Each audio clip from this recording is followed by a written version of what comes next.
малаас ч одоо хаях юм огтгүй болжээ. Ядч л нэрийг нь хүнд оромжлоход ашиглана шүү дээ.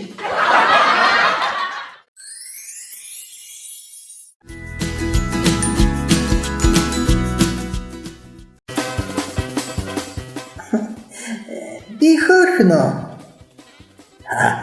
Чи бараг л 50 лайк хүрэх баг.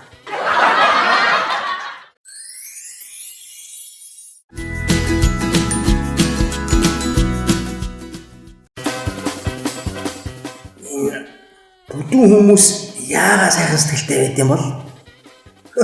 Чи одоо л мэддэг юм уу? Мэдгүй шүү дээ. За одоо хийж чадахгүй, хурдууч гүйж чадахгүй болохоор л тэр ихгүй юу?